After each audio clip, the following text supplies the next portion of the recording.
दोस्तों university of Hyderabad के जितने भी एस्पिरेंट्स हैं उन सभी के लिए बहुत ही इंपॉर्टेंट अपडेट लेकर के आया हूं।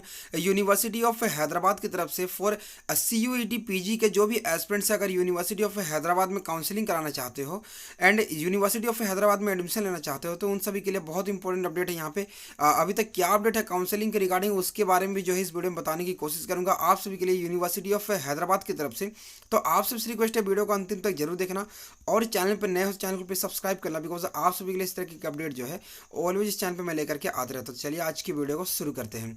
तो गाइस सबसे इंपॉर्टेंट चीज़ यहाँ पे क्या है, यूनिवर्सिटी ऑफ हैदराबाद ने जो है यहाँ पे एक इंपॉर्टेंट यहाँ पे PDF शेयर किया है। यहाँ पे कॉमन यूनिवर्सिटी एंट्रेंस टेस्ट जो पोस्ट ग्रेजुएट जो भी प्रोग्राम्स है उन सभी एस्पिरेंट्स के लिए यहाँ पे अभी तक यहाँ पे काउंसलिंग के रिगार्डिंग सबसे पहले मैं अगर आपको अपडेट दूँ तो काउंसलिंग के रिगार्डिंग अभी तक जो है इन्होंने कोई भी नोटिफिकेशन शेयर नहीं किया। लेकिन यहाँ पे काउंसलिंग से पहले जो एक स्टेप है, जो भी एस्पिरेंट्स यहाँ पे CUET PG में एडमिशन लेना चाहते हैं उन सभी के लिए जो है यहाँ पे एलिजिबिलिटी क्राइटेरिया का जो है यहाँ पे इन्होंने एक PDF शेयर किया है, जैसे कि आप यहाँ पे स्क्रीन पे देख सकते हो।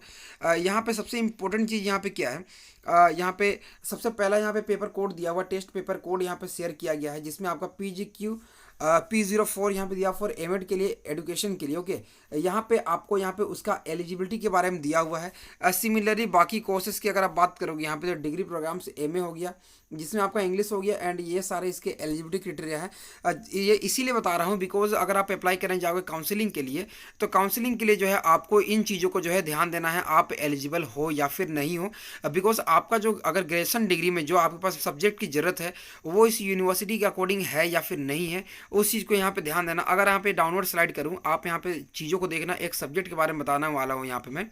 ओके, इन चीज़ों का आप सबसे पहले यहाँ पे वीडियो को पॉज करके जो है आप इन सभी सब्जेक्ट्स के जो है आप यहाँ पे ध्यान देते रहना। अब यहाँ पे एक इंपॉर्टेंट चीज़ बता दूँ यहाँ पे मैं, अगर MSc केमिस्ट्री वाले स्टूडेंट्स के लिए MSc केमिस्ट्री का पेपर कोड यहाँ पे PGQ P25 MSc केमिस्ट्री के लिए यहाँ पे सबसे इंपॉर्टेंट क्या है, यहाँ पे BSc with minimum of 60% marks in aggregate of science subject with chemistry as one of the subject यहाँ पे है। लेकिन सबसे इंपॉर्टेंट यहाँ पे जो अप्लाई करोगे आपके पास में फिजिक्स एंड मैथमेटिक्स होना चाहिए। यानी जो है जिन स्टूडेंट्स के पास में अगर बायोलॉजी था ओके तो बायोलॉजी वाले स्टूडेंट अप्लाई नहीं कर सकते हो, जैसे कि यहाँ पे आप यहाँ पे देख सकते हो। ओके, तो इस चीज़ को यहाँ पे ध्यान देना। सिमिलरली फिजिक्स के लिए अगर आप चेक करोगे तो BSc विथ मिनिमम 60% मार्क्स जो होने चाहिए आपके पास में एग्रीगेट सब्जेक्ट्स में होने चाहिए, with physics as one of the main subject होने चाहिए। एंड यहाँ पे कॉम्बिनेशन क्या होना चाहिए, मैथमेटिक्स होना चाहिए या फिर जो है एटलीस्ट 55% मार्क्स इन BE और BTech होना चाहिए विथ आपका minimum of 60% in the aggregate of science subject या फिर फिजिक्स मैथमेटिक्स एंड इलेक्ट्रॉनिक्स में, ये सभी चीज़ों में होनी चाहिए। तो इन चीज़ों का आप यहाँ पे ध्यान देना, बिकॉज अगर इन चीज़ों का अगर आप यहाँ पे ध्यान नहीं देते हो तो अगर आप फॉर्म अप्लाई करते हो तो यहाँ पे जो है आप एलिजिबल नहीं हो पाओगे। तो इन चीज़ों को अप्लाई करने से पहले ध्यान दे लेना। ओके, उसी तरीके से बाकी कोर्सेज के लिए आप यहाँ पे चेक कर सकते हो, जो भी कोर्सेज के लिए यहाँ पे एलिजिबिलिटी क्राइटेरिया दी हुई है इन चीज़ों को आप यहाँ पे ध्यान दे सकते हो। ओके, तो वीडियो को पॉज कर लेना, यहाँ पे मैं स्लाइड कर दे रहा हूँ, आप इन सभी चीज़ों को जो है आप यहाँ पे ध्यान दे लेना। ओके, तो ये सारे कोर्सेज आप देख सकते हो जो सेंट्रल यहाँ पे जो है यूनिवर्सिटी ऑफ हैदराबाद यानी यूनिवर्सिटी ऑफ हैदराबाद प्रोवाइड कर रही है। लेकिन लास्टली एक इंपॉर्टेंट चीज़ आपको मैं यहाँ पे शेयर करना चाहता हूँ, और वो इंपॉर्टेंट चीज़ क्या यहाँ पे क्या है, यहाँ पे school of arts and communication के रिगार्डिंग देखोगे CUET का जो है वेटेज कितना है उसके बारे में सबसे पहले बताओ। यहाँ पे MP यहाँ पे डांस सब्जेक्ट के लिए बात करोगे तो CUET का वेटेज 50 है एंड प्रैक्टिकल क्या है यहाँ पे 50 है, यानी 100 टोटल है। इसलिए म्यूजिक के लिए जो है आपका यहाँ पे मास्टर इन परफॉर्मिंग आर्ट्स के रिगार्डिंग दिया हुआ है यहाँ पे 50 यहाँ CUET का है, देन 50 यहाँ पे प्रैक्टिकल का है।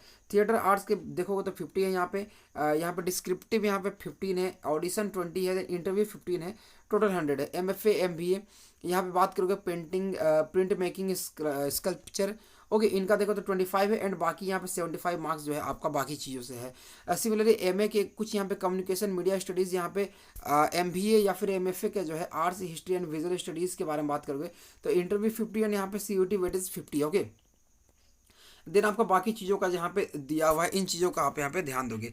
सिमिलरली MBA कोर्सेज के लिए देखो यहाँ पे health care and hospital management MGT के बारे में बात करोगे यहाँ पे तो यहाँ पे 60 यहाँ पे CUET का है, देन GD का 15 है, PI का यहाँ पे PI का ही यहाँ पे 25 है, यहाँ पे 100 है। बिजनेस एनालिटिक्स का देखो तो 60 यहाँ पे एंड बाकी चीज़ों का यहाँ पे 40 है। एग्जीक्यूटिव MBA का 60 है, बाकी का यहाँ 40 है। तो इन चीज़ों की तरफ से अगर आप यहाँ पे ध्यान दोगे तो आपका जो है ये CUET PG का जो है वेटेज यहाँ पे किस तरीके से दिया हुआ है उन चीज़ों के बारे में दिखाया हुआ है। यहाँ पे MBA का मतलब हो गया मास्टर ऑफ विजुअल आर्ट्स हो गया। ओके, तो इन चीज़ों का आप यहाँ पे ध्यान है कि आपने आपके सब्जेक्ट के लिए कितना यहाँ पे वेटेज है। तो इस तरीके से आप इन चीज़ों को यहाँ पे ध्यान में रख सकते हो। तो ये इंपॉर्टेंट अपडेट आप सभी के लिए लेकर के आया था। अगर अपडेट अच्छी लगे तो वीडियो को लाइक करना, चैनल को सब्सक्राइब करना। मिलते हैं नेक्स्ट के अपडेट साथ में नेक्स्ट की वीडियो में, तब तक के लिए थैंक्स।